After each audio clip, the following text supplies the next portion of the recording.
Lamentablemente, la madre de Alex y Daniel Bisoño falleció, y Daniel se encontraba en terapia intensiva, sin que se le dijera aún lo que ocurría.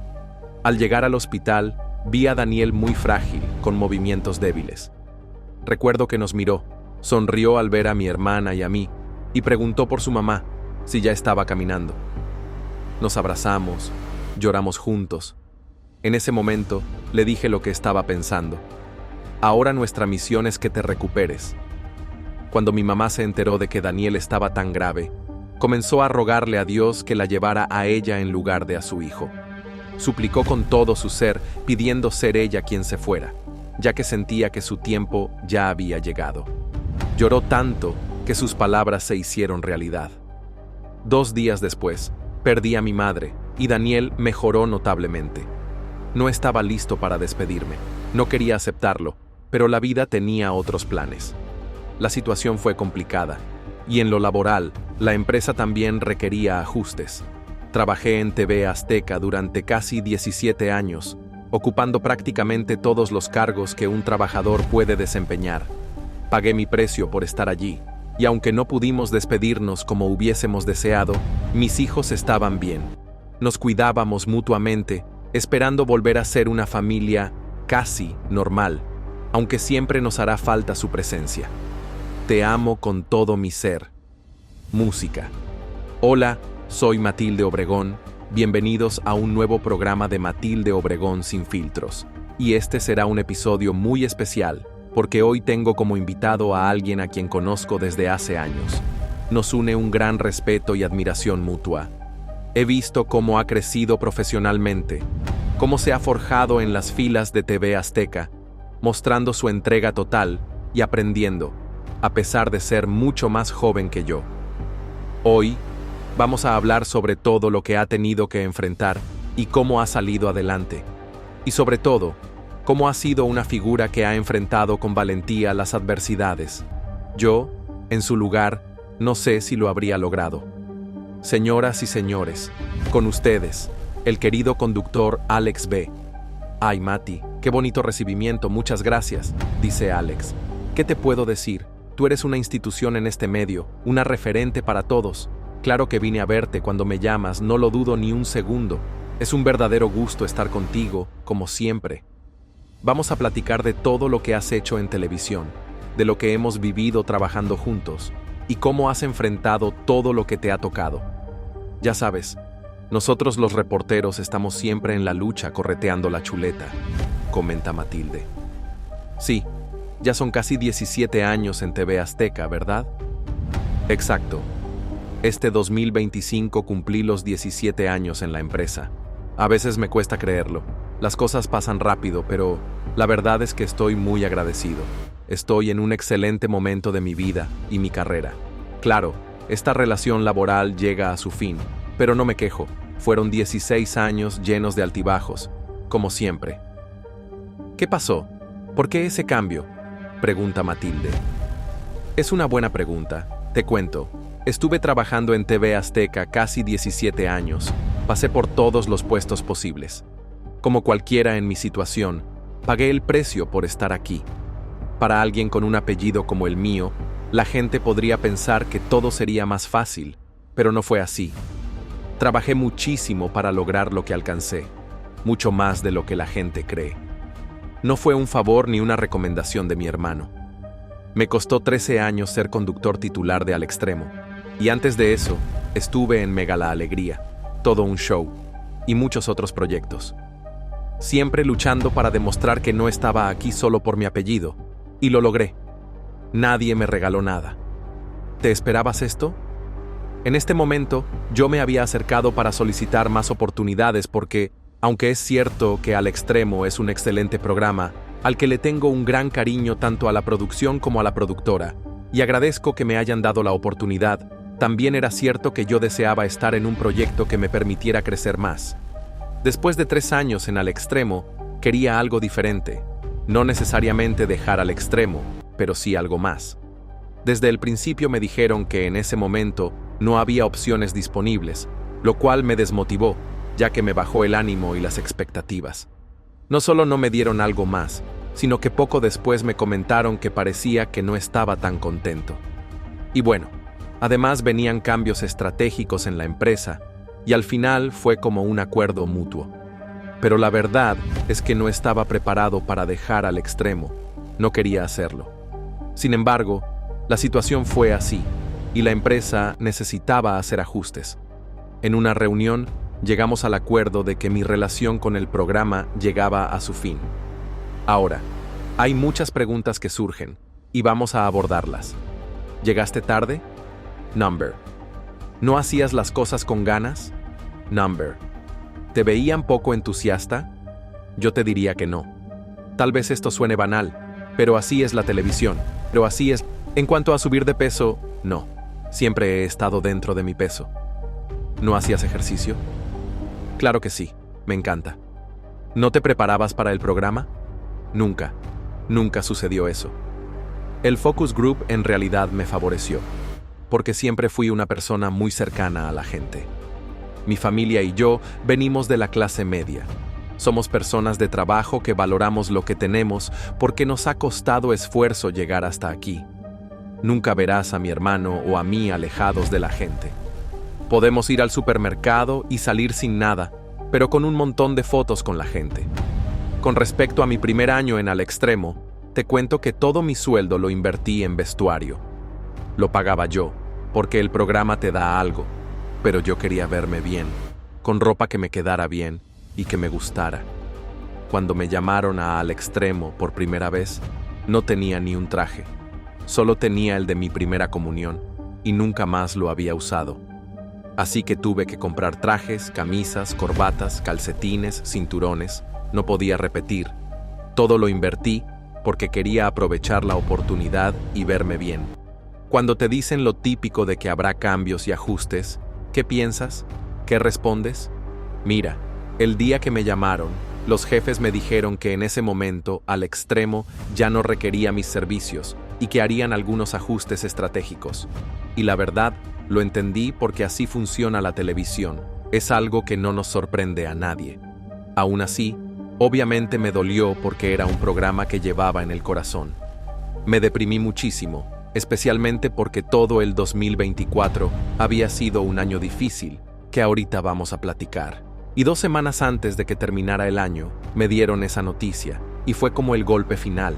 Si yo fuera el productor o el dueño del canal y quisiera despedir a alguien, diría que he faltado mucho, y que en 2024 toqué un tema muy doloroso. Sí, la muerte de mi mamá fue inesperada, la enfermedad de Daniel Bisoño, que estuvo a punto de morir, y todo esto afectó mi trabajo. No estuve al 100%. Como viví esa etapa de 2024, fue como una avalancha de tristezas. El fallecimiento de mi mamá fue devastador. ¿Cómo fue? Estuve en el programa, pero no asistí siempre. No me presenté con la cara visible. A ver, déjame contarte. Tal vez haya algo más detrás de esto, Alex. Mira, en el 2024 recibí las peores noticias que uno puede recibir. Cuando tienes a un hermano enfermo o a algún ser querido, la vida se detiene para ti también. Claro que acabas con tu tranquilidad y tu capacidad de concentración, porque no puedes estar en un lugar sabiendo que tu hermano o cualquier familiar que tengas está luchando entre la vida y la muerte en un hospital. A pesar de eso, siempre supe manejar mis emociones. Siempre pude contenerme y comprender que lo de Daniel era una situación, pero mi trabajo era otra cosa. La gente que seguía el programa, que veía Al Extremo, probablemente estaba atravesando por algo similar a lo que yo vivía, y miraban el programa para distraerse, para divertirse. Entonces, no podía llevarles mis tristezas y mis depresiones. Cuando me prendían las cámaras, me convertía en una persona diferente, y aunque en ese momento no era lo que quizás esperaban, mi compromiso estaba ahí. Fui puntual, jamás falté. Mi mamá falleció el 24 de febrero de 2024, y el siguiente fin de semana, apenas unos días después, yo estaba en el programa. Temprano, puntual, con una sonrisa que no sé de dónde me salía. Aunque mi rostro sonreía para la gente, por dentro estaba llorando, muy deprimido.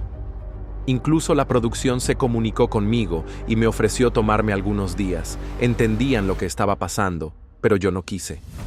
Necesitaba estar allí, de forma terapéutica, porque lo que estábamos viviendo era realmente desgarrador.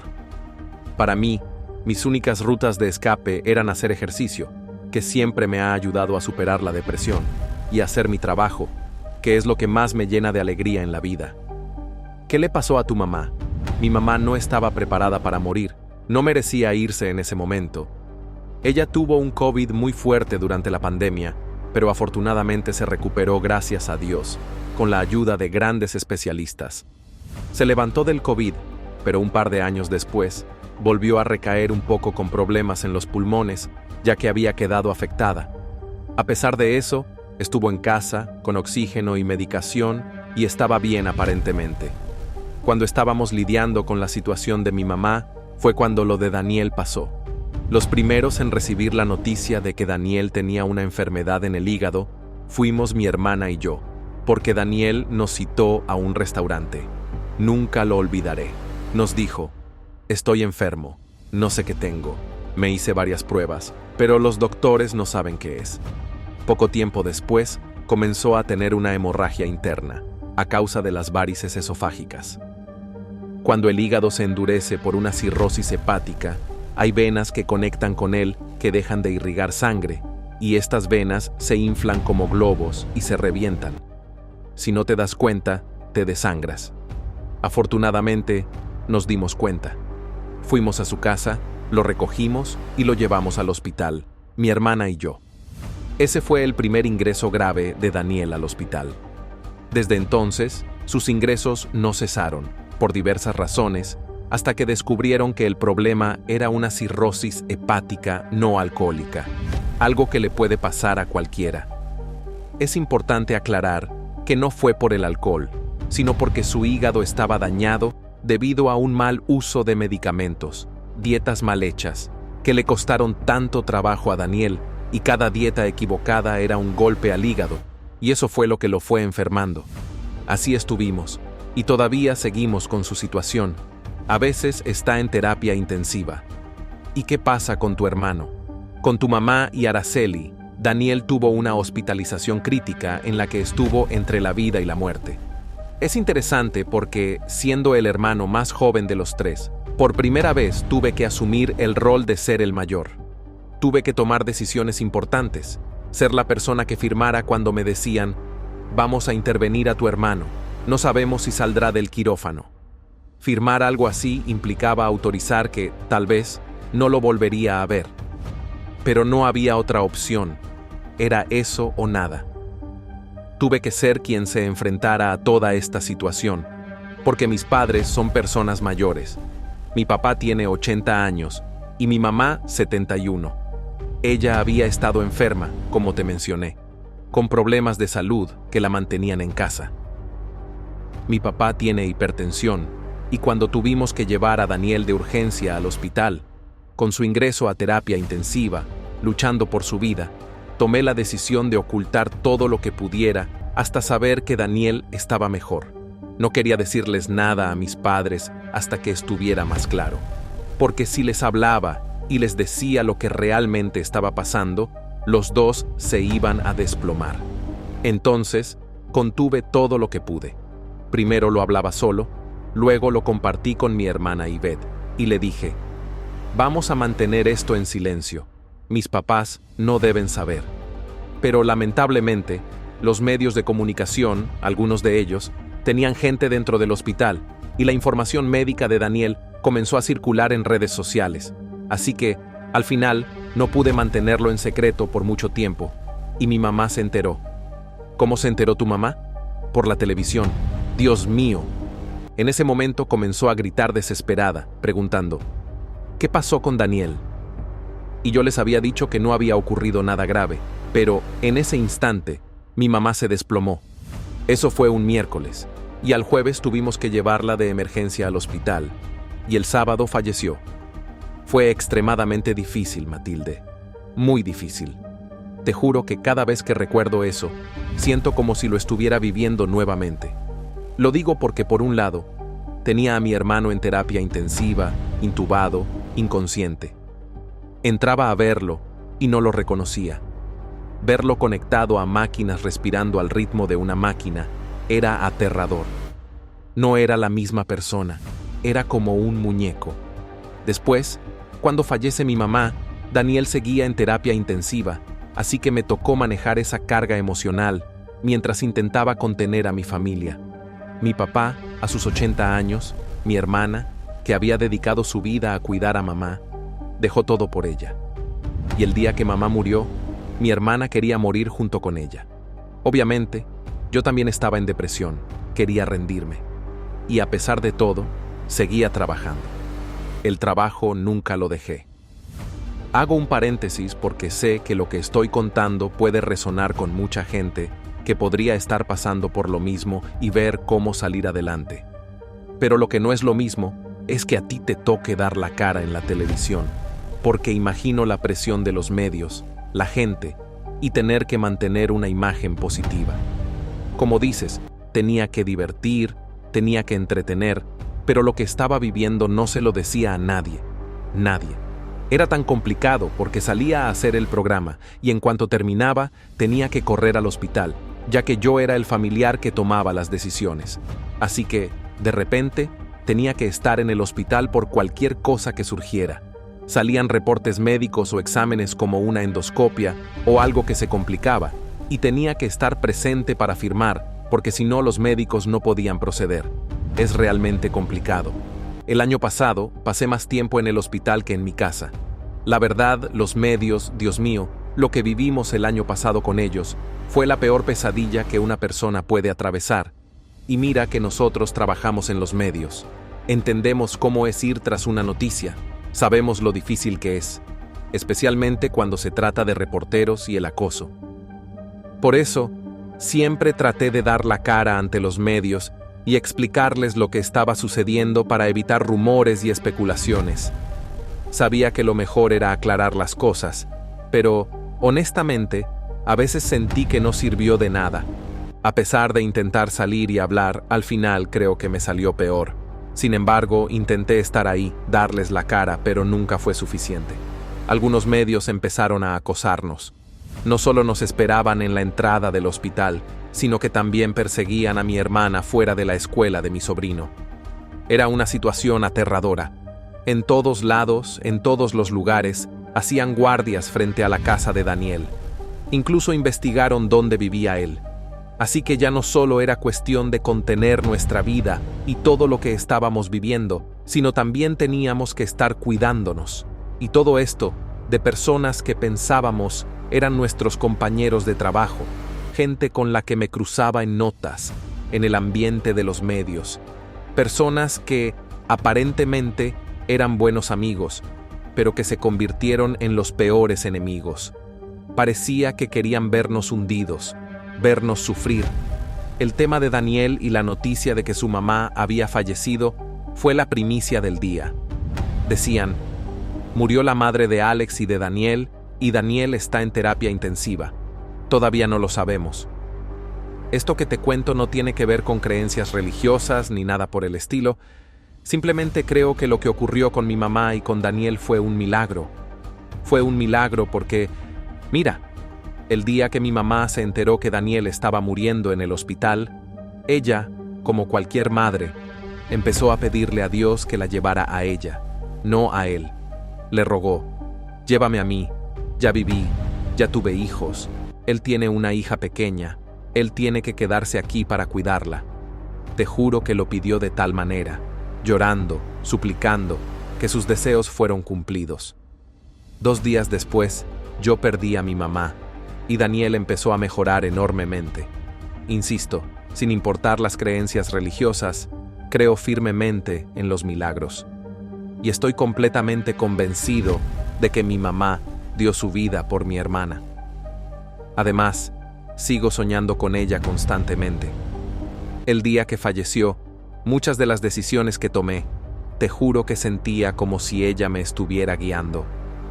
Incluso el momento en que me llamaron para decirme que mi hermano había despertado, después de estar casi completamente inconsciente.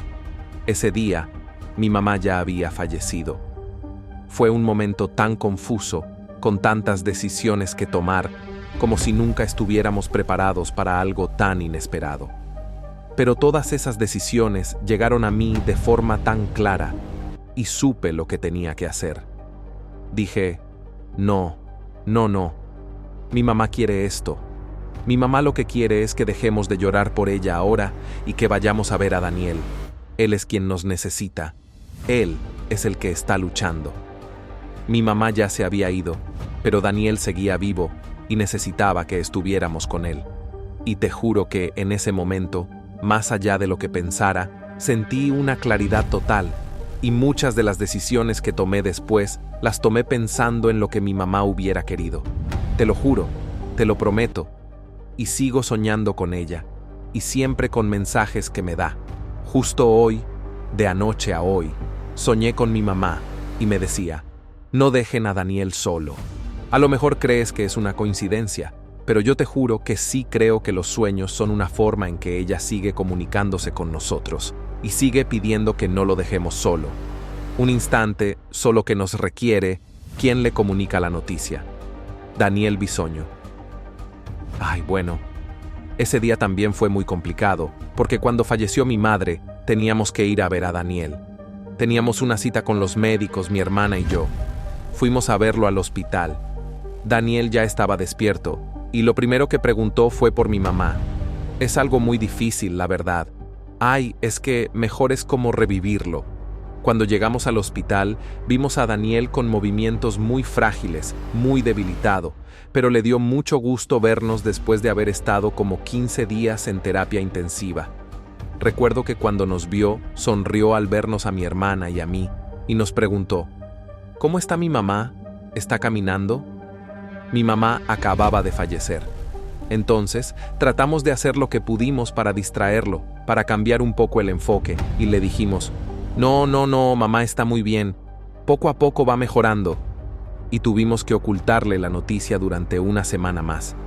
Fue sumamente complicado, porque cada día que íbamos a verlo, él quería saber sobre los avances de mi mamá, como si presintiera algo. La noticia se la dimos el día que lo pasaron de terapia intensiva a terapia intermedia, porque en terapia intensiva el acceso era muy restringido y podíamos mantenernos, pero cuando lo mandaron a terapia intermedia, ya había más gente, más enfermeras, personal, y podíamos quedarnos más con él. Los mismos médicos nos advirtieron, no vaya a ser que alguien le diga, señor Bisoño, lamentamos mucho la muerte de su mamá, mejor díganlo ustedes. Así que el día que lo pasaron a terapia intermedia, llegamos mi hermana y yo. Fue un momento durísimo. Le hablé a mi hermana y le dije, hoy es el día que no queríamos que llegara. Necesitamos contarle a Daniel lo que sucedió con mamá. Al llegar al hospital, preguntó de nuevo por mi mamá. Y en ese momento, no pudimos más y empezamos a llorar. Ya no fue necesario decirle nada. Él comprendió lo que estaba pasando. Nos abrazamos y lloramos los tres. Y le dije lo mismo que pensaba.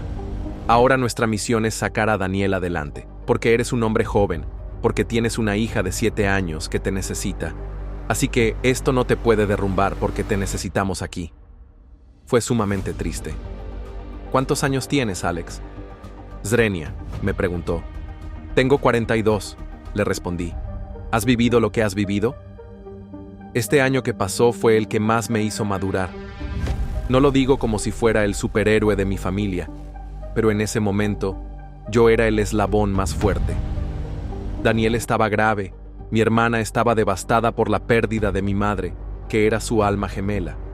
Mi papá, por otro lado, tenía a su hijo hospitalizado al borde de la muerte, y además perdió a su esposa, su compañera por 53 años. Entonces, el único que más o menos podía manejar la situación era yo, y lo hice completamente. Sí, me siento satisfecho por ello. Perdimos a uno de los grandes pilares de nuestra familia, pero aún nos quedan los demás, y creo que los cuidé lo mejor que pude, dentro de mis posibilidades, y seguimos adelante, porque lo de Daniel no ha terminado. Lo de Daniel va a ser una lucha constante, tal vez por el resto de su vida. Recibir un trasplante no es como un resfriado que se te quita en un par de días. Desde que él recibió un órgano, él será trasplantado el resto de su vida. Eso requiere cuidados constantes, mucho amor y mucha empatía. Daniel es una persona que, si ustedes lo conocieran en la vida real, nada tiene que ver con el Daniel Bisoño sarcástico de la televisión. Es un ser humano excepcional, que siempre se ha preocupado por sus padres, por mi hermana, por su hija, por su exesposa, por todas las personas que él quiere, y no hay forma de dejarlo solo. Es alguien que, no solo porque sea mi hermano, sino por la calidad de persona que es, se merece todo nuestro apoyo. Es un hombre que, a pesar de todo lo que ha pasado, sigue adelante. Siempre tiene una sonrisa para quien lo necesita, y es increíble cómo, a pesar de su propio sufrimiento, se preocupa por los demás. Nadie sabe realmente lo que ha enfrentado en su vida, las batallas que ha librado. La gente lo ve en la televisión y piensa que solo es un personaje, pero en realidad, detrás de esa fachada, hay un ser humano con una fortaleza impresionante. Cuando comenzó a enfrentar su enfermedad, me sorprendió cómo nunca dejó que su ánimo decayera por completo. Claro, tuvo momentos difíciles, pero siempre trató de ser fuerte, no solo para él, sino también para su hija, para su familia. La forma en que se sobrepone a las adversidades es algo que admiro profundamente. A veces, la gente piensa que los famosos tienen vidas fáciles, pero la realidad es que, como cualquier otra persona, también tienen sus desafíos, a veces incluso más intensos, porque están bajo una constante presión pública. Y aunque hemos pasado por mucho, hay algo que me llena de paz. Sabemos que, a pesar de las dificultades, hemos estado juntos, apoyándonos los unos a los otros. Eso es lo que nos ha mantenido fuertes. En las situaciones más oscuras, ha sido el amor y la unión familiar lo que nos ha dado la energía para seguir adelante. Daniel, a pesar de todo, sigue siendo ese pilar en nuestra familia. Y sé que, aunque la vida le haya puesto obstáculos, no hay nada que lo detenga. Su hija lo necesita, su familia lo necesita, y él sabe que su misión es seguir luchando. Por él, por los que ama, por todos los que creen en él. Cada día es una oportunidad para crecer, para aprender y para dar lo mejor de sí mismo. Y yo no tengo duda de que lo seguirá haciendo, porque ese es el espíritu que lo define.